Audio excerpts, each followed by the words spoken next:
Voici les résultats du foot d'aujourd'hui. Mais avant de commencer, pensez à vous abonner. Manchester City, Salford, FA Cup. Manchester City a écrasé Salford, club de 4e division anglaise, D4, sur le score impressionnant de 8-0 lors du 3e tour de la FA Cup. James McAtee, auteur d'un triplé, a illuminé la rencontre par sa qualité technique et son efficacité devant le but. Cette large victoire confirme la domination des Citizens dans toutes les compétitions et leur profondeur d'effectifs. Liverpool, Accrington, FA Cup. Les Reds ont balayé facilement Accrington lors de leur entrée en lice dans la compétition. Trent Alexander-Arnold a inscrit un véritable bijou, prouvant une nouvelle fois qu'il est l'un des meilleurs latéraux créatifs au monde. Federico Chiesa, la nouvelle recrue des Reds, a marqué son premier but sous ses nouvelles couleurs, montrant qu'il s'intègre parfaitement au collectif. Liverpool se qualifie pour le prochain tour et continue de rêver d'un nouveau titre en FA Cup. Chelsea, Morecambe, FA Cup. Chelsea a dominé Morecambe pour se qualifier avec aisance en 16e de finale de la FA Cup.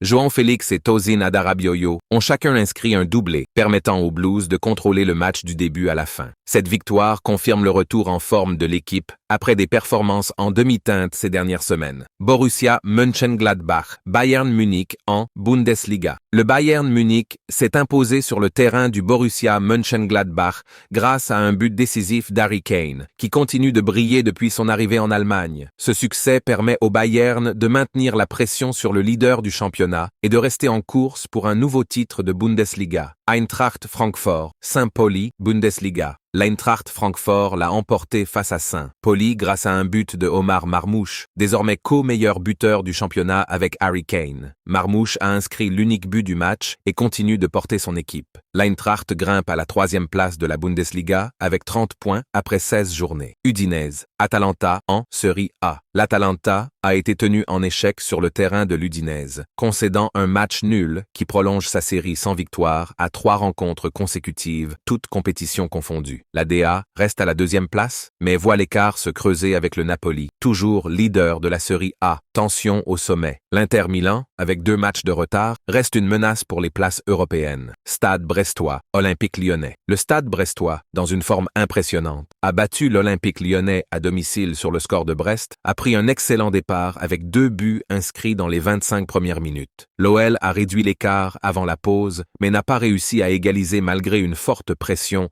en seconde période. Brest remonte provisoirement à la 10e place de Ligue 1, tandis que Lyon, qui manque l'occasion de monter sur le podium, risque de descendre à la 6e position si l'OGC Nice s'impose contre Reims. Abonne-toi pour ne rien rater.